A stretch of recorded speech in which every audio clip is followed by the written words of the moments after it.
Candidates, तो जैसा कि लास्ट स्लाइड हमारी जो थी वो कंटिन्यू थी, तो अब हम 3.1 के नेक्स्ट सब मॉड्यूल पर आ गए हैं, 3.2। सो 3.2 आपका जो डिस्कशन है that is related to the static electricity and conduction. जैसा कि मैं आपको फिर रिपीट करा रहा हूँ, रिमाइंड भी करा रहा हूँ कि you have to join this channel. आप इसको ज्वाइन करें, सब्सक्राइब करें, लाइक करें। इससे आपका फायदा तो होगा ही होगा, साथ में और जो एस्पिरेंट्स हैं उनका भी फायदा होगा, तो मैक्सिमम लोगों तक पहुंचेगा, लोग इससे बेनिफिटेड होंगे। तो static electricity and conduction. So first of all electricity, जैसा कि हम जानते हैं व्हाट इज द इलेक्ट्रिसिटी। एक नॉर्मल इलेक्ट्रिसिटी होती है और एक होती है स्टैटिक इलेक्ट्रिसिटी। कभी कभी आपने देखा होगा कि when you are moving on the carpet, जब आप कारपेट मूव करके जा रहे हो, सडनली आप डोर हैंडल को छूते हो, आपको शॉक लगता है। तो ये शॉक होता क्या है?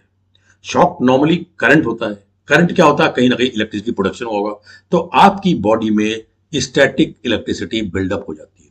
सेम चीज एयरक्राफ्ट के साथ भी है। एयरक्राफ्ट आपका जिस हाइट और जिस एनवायरमेंट और जिस स्पीड से फ्लाई कर रहा है, उसके ऊपर बहुत सारी स्टैटिक इलेक्ट्रिसिटी उसकी बॉडी पर डेवलप हो जाती है। वो स्टैटिक इलेक्ट्रिसिटी डैमेज क्या करती है? कंप्यूटर्स को डैमेज करती है, बिकॉज कंप्यूटर का जो वोल्टेज जो यूज करते हैं वो minimum 5 volt, 10 volt, 20 volt, 28 volt, like this one. और जो स्टैटिक इलेक्ट्रिसिटी बिल्डअप होती है ये आपकी 1000 ऑफ वोल्ट में डेवलप होती है, more than 10,000 of the volt. तो इसके लिए एयरक्राफ्ट में एक चीज बनाई गई है, उसको बोलते हैं स्टैटिक डिस्चार्जर। उसके बारे में डिस्कस करेंगे। साथ में कंप्यूटर को कैसे कैरी किया जाए फ्रॉम एयरक्राफ्ट टू स्टोर्स, उसके लिए प्रॉपर पैकेट्स दिए होते हैं, उनको बोलते हैं एंटी स्टैटिक पाउच। फिर आप जहां पर काम कर रहे हैं वहां पर किस तरीके से आप इसका यूज करेंगे, किस तरीके से आप किसी भी कंप्यूटर को ओपन करेंगे, उसको मेंटेन करेंगे, उसके लिए आपके एंटी स्टैटिक स्ट्रैप बैंड्स आते हैं, फुट वियर्स आते हैं, इस टाइप की चीजें होती हैं। तो इस चीज के बारे में डिस्कस कर रहे हैं। So electricity is often described as either static और dynamic. The difference between two based on the simply whether the electrons are rest or in motion. Electrons are rest in motion, but static electricity जब भी buildup होगी aircraft की body पर buildup होगी। That's why static electricity is built up on the electric charge of an surface of object. अभी आपको समझना होगा यहां पर कि बॉडी पर डेवलप होती है, अगर उसका प्रॉपर तरीके से इसको आपने एटमॉस्फेयर में डिस्चार्ज नहीं किया तो ये आपके कंप्यूटर तक पहुंच सकती है, इट डैमेज एनीथिंग। अब static due to the fact that there is no current flowing as AC और डीसी इलेक्ट्रिसिटी। भाई एसी और डीसी की बात करेंगे तो अलग टाइप की आपकी इलेक्ट्रिसिटी होगी, बट ये स्टैटिक इलेक्ट्रिसिटी है। इसका मैंने बताया कि बॉडी पर डेवलप होती है when aircraft is flying. It is like a Faraday cage. Faraday cage की एक अलग थ्योरी है, अब उस थ्योरी में मैं नहीं जा रहा हूं, बट इतना बता सकता हूं आपको कि yes that follow the principle of the Faraday cage.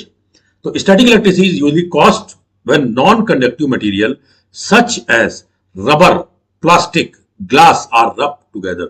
बचपन में आपको याद होगा आपने कॉम को क्या बोलते हैं हेयर में रब करते थे और छोटे छोटे पेपर के जो पीसेस होते थे उसको कैसे लिफ्ट कर लेता था। मीन्स कहीं ना कुछ तो आपकी स्टैटिक इलेक्ट्रिसिटी बिल्डअप हुई है। ओके, तो सिमिलर थिंग इज देयर। जरा सा रब करने में इतनी इलेक्ट्रिसिटी जब डेवलप हो जाती है तो सोचिए एयरक्राफ्ट जो फ्लाई करता है उसका क्या होता होगा। सो जैसा कि आप इसमें देख पा रहे हैं, मैं सो this is the aircraft body and developing the your static electricity on the body of the aircraft. But if it accumulated on the body and inside the aircraft the computers are there, तो उसमें problem क्या हो जाएगी, वो computer को damage कर देंगे। बस कंप्यूटर क्या करते हैं, आपके स्टैटिक इलेक्ट्रिसिटी से अफेक्टेड हो जाएंगे। इसके लिए आपने देखा होगा एयरक्राफ्ट की जितनी भी टेल्स, विंग्स, उसके पीछे छोटे छोटे से आपके प्रोट्रूडेड आर्म्स, छोटे छोटे पतले पतले से निकल रहे, उसको बोलते हैं स्टैटिक विक्स और स्टैटिक डिस्चार्जर्स। वो बहुत जरूरी है, that is no go item. अगर कहीं परमिसिबल लिमिट से कम हो जाए तो आपका aircraft certify fit for to fly नहीं हो सकता है। ओके, सो जैसा मैंने बताया, causing the transfer of electron which result imbalance charge between two materials. कोई भी इलेक्ट्रिसिटी कैसे फ्लो करती है, imbalance between the two materials. अगर आप बात करेंगे नॉर्मल इलेक्ट्रिसिटी कैसे फ्लो होती है आपकी, बताइए। नॉर्मल आपकी बैटरी ले लीजिए, जब एसी और डीसी की बात करेंगे तो हम अभी डीसी का एग्जांपल इसलिए ले रहे हैं इजी होगा समझने में। आपको सिंपल सी चीज है, आपने देखा होगा ये और ये दो साइन होते हैं, बड़े वाले को पॉजिटिव, छोटे वाले को नेगेटिव, मतलब इम्बैलेंस है तभी फ्लो कर रही। When they are at the different potential, जब डिफरेंट पोटेंशियल में होंगे उसी टाइम आपकी इलेक्ट्रिसिटी फ्लो करेगी। अगर इक्वी पोटेंशियल हो जाएंगे तो कुछ भी नहीं फ्लो करेगी। इसलिए जब भी होता है एक हाई पर रहता है, दूसरा लो पे रहता है। मैं बहुत सिंपल एग्जांपल आपको दे रहा हूं, आप बहुत आगे मत जाइए। सपोज कीजिए आपके पास एक वाटर कंटेनर है, ओके, दूसरा वाटर कंटेनर को उसको ज्वाइन करा दिया है, ज्वाइन कराने के बीच में स्टॉप कैप योर टैप लगा दिया है। एक में लेवल हाई है, एक में लेवल लो है, यानी ये दो डिफरेंट प्रेशर पर है। अब जब भी आप खोलेंगे इसको तो क्या होगा, हाई से लो की तरफ फ्लो करना शुरू कर, लो से हाई कभी नहीं जाएगा। इसका मतलब positive to negative. So that's why it's very clear that आपका डिफरेंस होना जरूरी है। एयरक्राफ्ट की बॉडी पर अगर आपका स्टैटिक इलेक्ट्रिसिटी बिल्डअप हुई, कंप्यूटर आपका उससे लो पोटेंशियल पर है, तो क्या होगा, कंप्यूटर की तरफ वो ट्रेवल कर जाएगी। इसलिए इसका हम यूज करते हैं और ये एयरक्राफ्ट के लिए बहुत इंपॉर्टेंट भी है।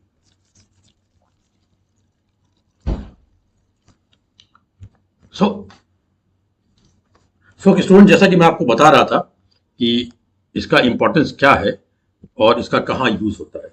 देखिए वही डोर का एग्जांपल यहाँ पर दिया जा रहा है। डोर के साथ में एक एयरक्राफ्ट की विंग का भी एग्जांपल मैंने दिया है। सो डोर पे अगर आप देखेंगे, the fact that there is a imbalance of charge, जब आपने मूवमेंट किया किसी भी कारपेट पर तो आपकी बॉडी में स्टैटिक इलेक्ट्रिसिटी आ गई।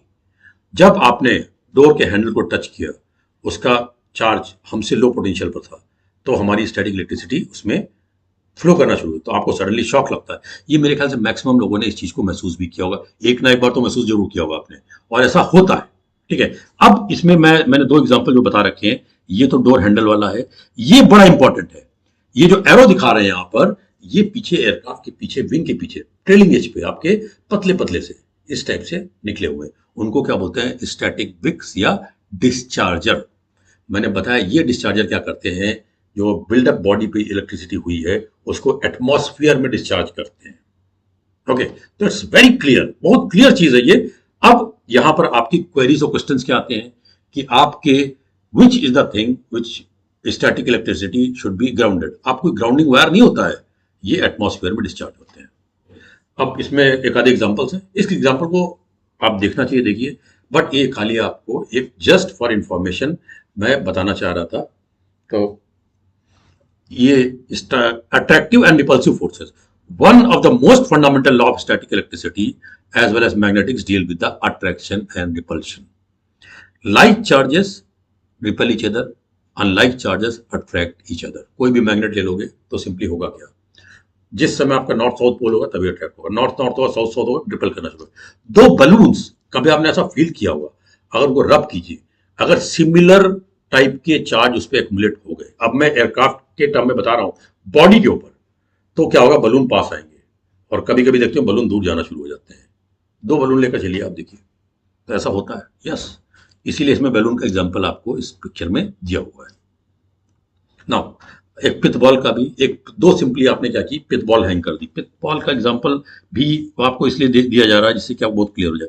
हमने एक चार्जिंग रॉड ले ली, उस चार्जिंग रॉड से क्या किया, हमने इसको चार्ज कर दिया है, एक पिथ बॉल को। दूसरा वाला पिथ बॉल जो आपका अनचार्ज है या लेस चार्ज पर है, अगर उसमें निगेटिव है तो वो क्या होगा, आपका अट्रैक्ट होगा, पॉजिटिव है तो रिपेल हो जाएगा। इतना आपके लिए काफी इसमें जानने के लिए, बट इससे आपको ये समझ में आ रही होगी, yes something is there which is related to the aircraft. तो आई होप इस एग्जांपल से आपको चीजें क्लियर हो रही होंगी। सो मेरा एक्चुअली ये एग्जांपल बताने का सिर्फ इतना मतलब था, so that you should be very clear about the static electricity. Questions के बारे में मैंने बताया था, मैं आपको क्वेश्चंस भी डिस्कस करूंगा, इस पर कई क्वेश्चंस बनते हैं। और ये ट्रिक फंसता क्या है कि इसको ये लोग क्या करते हैं, आपकी जो एसी और डीसी से रिलेट कर देते हैं, नहीं, उससे रिलेट नहीं है। ओके, ये थोड़ा सा अलग है। अब कूलम्स लॉ आ जाते हैं, कूलम्स लॉ इसमें दिया हुआ है, इसलिए आपको कूलम्स लॉ के बारे में बताया। कूलम्स लॉ क्या होता है, when two charges kept at the distance there is the force of attraction और repulsion. So F is equal to K Q1 Q2 upon R square. इसमें क्वेश्चन क्या बनता है, डिस्टेंस के किस रेशियो में और कैसे प्रोपोर्शनेट होता है force in the Coulomb's law, inversely proportional but the distance का स्क्वायर होता है। Okay, so like charges ripple, opposite charge attract, with a force of proportional to the product of charges and inversely proportional to square of the distance. आप इस diagram में देख रहे होंगे F is equal to K Q N Q two upon R square, ये आपको clear हो जाता है। इसमें कई बार क्वेश्चंस पूछे गए, के इज अ कांस्टेंट, उससे कोई मतलब नहीं है, लेकिन दोनों चार्जेस के मल्टीप्लीकेशन और डिस्टेंस के inverse proportion in terms of the square, ये याद रखिएगा। कूलम्स लॉ में कभी हम फॉर्मूला नहीं पूछते हैं, लोग कभी नहीं पूछते हैं, ये सिंपली पूछते हैं two charges are kept at this distance, what is the ratio with the force to the distance. एक लिख देंगे कि ये इनवर्सली प्रोपोर्शनल, एक लिख देंगे inversely proportional to the square, ये आपको पता होना चाहिए। केवल मैं बता रहा हूं, कई साल बार के क्वेश्चंस में लोगों ने इसको मिस्टेक्स भी किया। हमारी जो रिसर्च टीम थी उसने जाकर देखा, पूछा लोगों से, लोगों ने मार्क कैसे किया हुआ था, तो इसलिए ये स्मॉल चीज बचा, आपका तो एक मार्क चला गया। तो रिसर्च टीम ने देखा इस चीज को, तो पहले तो लगा तो बड़ी सिंपल चीज लोग कर लेंगे, लेकिन लोगों ने इसमें मिस्टेक्स की हैं। तो square inversely proportional to square, ये याद रखिएगा, साफ साफ इनवर्सली प्रोपोर्शनल स्क्वायर और distance between them means charges. Okay,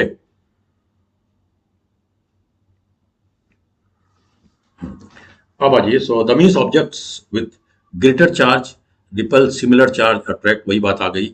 also as the distance becomes between the charges are greater, the repulsion और अट्रैक्शन डिक्रीजेस। ये देखिए इंटरेस्टिंग चीज में एक क्वेश्चन और बना इसमें कि अगर आपके दो चार्जेस रखे हुए हैं, अगर उनकी बीच डिस्टेंस बढ़ा दी जाए तो क्या फर्क पड़ेगा। ये तो बहुत सिंपल सी चीज है, दो मैग्नेट को जितनी दूर रखते जाओगे तो क्या होगा, उनमें अट्रैक्शन और रिपल्शन जो डिक्रीज तो करेगा ना। तो सिंपली यहां भी इतना ही समझना है, ये चार्जेस हैं, positive negative, negative negative, positive positive, जितनी डिस्टेंस बढ़ाते जाओगे उतना ज्यादा आपका स्क्वायर के फॉर्म में होंगे। मैग्नेट में फॉर्मूला थोड़ा सा रिलेटेड है, बट ऐसे वर्क नहीं करता। बट हम मैग्नेट के बारे में डिस्कस नहीं कर रहे हैं, तो अभी जो डिस्कशन चल रहा है वो आपके चार्जेस के बारे में चल रहा है। Okay, so now a single elementary charge is the charge of single proton, the coulomb is the unit, SI unit। ये भी पूछते हैं कि what is the SI unit। जो चीजें होती हैं, एक SI यूनिट होती है, SI यूनिट नॉर्मली जो साइंटिस्ट उनके नाम पर रखी जाती है। कूलम, कूलम क्या था, कूलम भाई मीटर आप बात करें ठीक है, जब कूलम क्या होता है भाई, कोई तो लॉजिक होगा। आपने ओम बोल दिया, ओम को यूनिट क्या बताइए आप, हम किस चीज में रेजिस्टेंस को ओम कोई भी मेजर करेंगे, इसका मतलब इन साइंटिस्ट के नाम पर इसको रखा गया। तो ये आपके लिए एक एक्स्ट्रा एडिशनल इंफॉर्मेशन है। मैंने पहले बताया आपको, आप यहां से बहुत सारी इंफॉर्मेशन लेकर जाएंगे, आप सीखेंगे, आप पास भी करेंगे, और आप यहां से बहुत सारी इंफॉर्मेशन भी लेकर जाएंगे। इसलिए मैं बार बार फिर कह रहा हूं कि आप देखते रहिए और इसको सीखते भी रहिए। आपने जो चीजें आपकी स्कूल लेवल पर या क्लास लेवल पर या अभी जहां पढ़ रहे हैं वहां मिस हुई, वो भी सीख रहे हैं, और आगे भी चीज काम आपके आएंगी। जब आप टाइप ट्रेनिंग के लिए जाएंगे, एयरक्राफ्ट की टाइप ट्रेनिंग, उसमें सब पूछा जाता है स्टैटिक डिस्चार्जेस क्या होते हैं, ये वो सारी चीजें पूछी जाती है, कितने टाइप के होते हैं, बट वो थोड़ा डिटेल डिस्कशन हो जाएगा, तो उसमें अभी नहीं जा रहे हैं। सो अभी basic. Okay, so charging by contact, दो चार्जेस जो आपके दो सरफेसेस हैं उनके बीच में कैसे चार्ज आपका ट्रांसफर होता है, by the contact, by the contact. आप कहीं भी देख लीजिए, अगर आपका एक पॉजिटिवली चार्ज है, उसको बार बार उसके क्लोज लेकर जा रहे हैं, तो अनचार्ज बॉडी भी चार्ज हो जाएगी। क्या होता है, सिंपली आप एक मैग्नेट लीजिए, एक पिन, थोड़ी देर से पिन में भी वो प्रॉपर्टी है, कैसे आ जाती है, तो बाई कॉन्टैक्ट, इसको बोलते हैं बाई कॉन्टैक्ट। तो ये पूरा डायग्राम आपको बता रहा है, positively charge rod almost touching the uncharge bar. तो इसमें आप देखिए, ये पॉजिटिवली चार्ज है, ये अनचार्ज बार को कर रही है। सो electrons attracted by the positive charges. Okay, क्योंकि आपके जितने भी जो चार्जेस हैं, unlike charges attract, like charges ripple. तो इस रॉड में आपके क्या हो गए हैं, इलेक्ट्रॉन्स आ गए। इसका मतलब इसमें जो पॉजिटिवली चार्ज थी उसने इलेक्ट्रॉन को ले लिया और कुछ ट्रांसफर कर दिया उधर। दैट्स वाई आपको ये लगता होगा कि भाई पिन कैसे, यार पिन में क्या चीज थी अभी, क्या भाई पिन तो नॉर्मल थी, उसने दूसरी पिन को होल्ड कर लिया, कैसे किया। ये सब चीजें होती है चार्जेस बाय कांटेक्ट।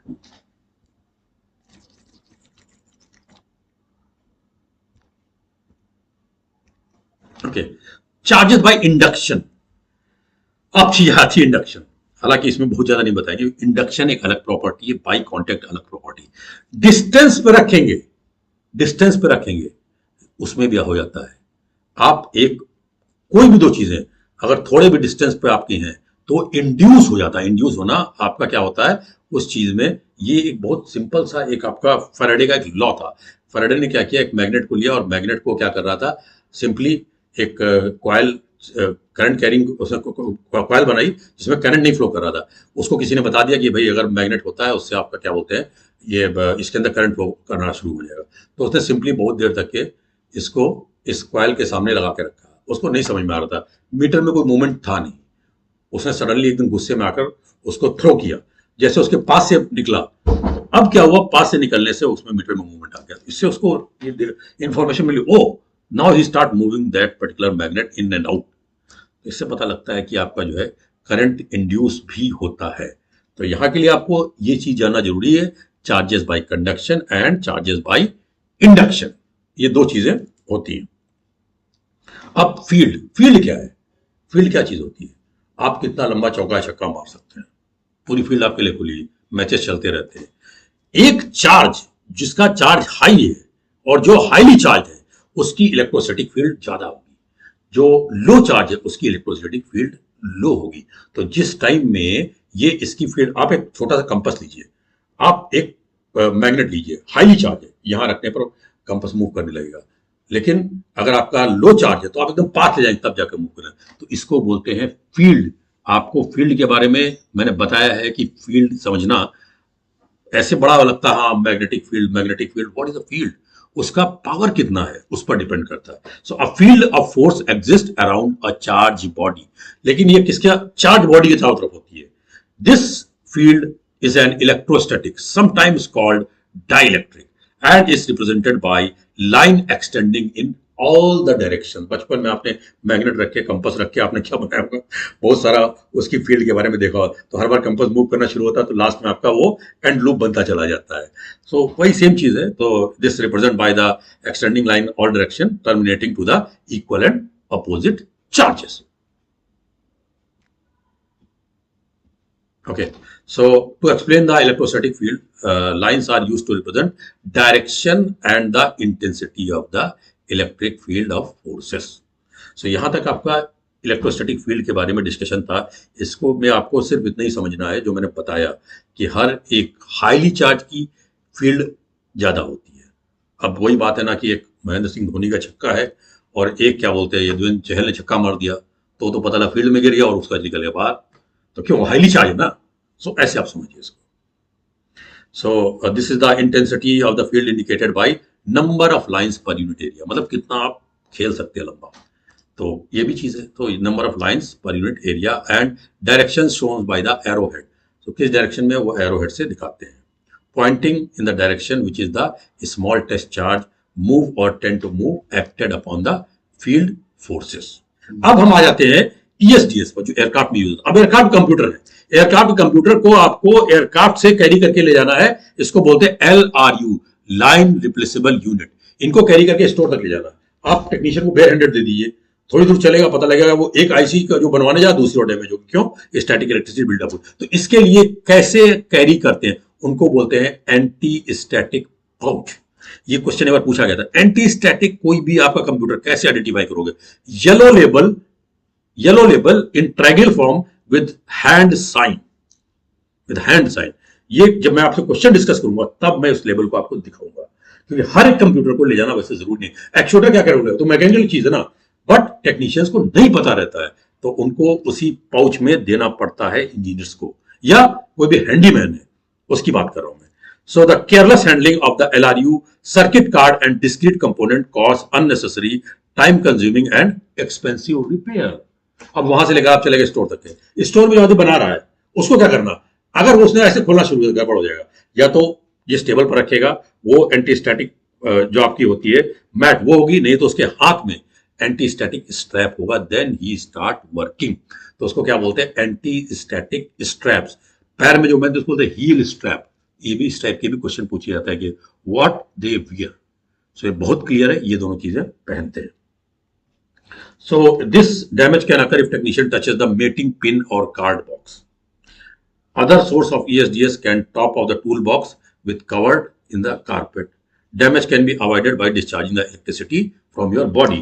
So बहुत सारी जितनी भी स्टोर्स होते हैं, जो स्टोर्स और जहां पर आपका लैब्स होती हैं, वहां पर ये बने होते हैं इस टाइप की चीजें कि आपकी बॉडी से पहले रिमूव कर देते हैं। Touching the chassis of the removed boxes by wearing the grounding wrist strap and exercising good professional handling. Aircraft में कैसे कैसे करते हैं? स्टैटिक डिस्चार्जेस, परमिसिबल लिमिट क्या होती है, कहां पर कितनी होती है, इस पे क्वेश्चन आते हैं।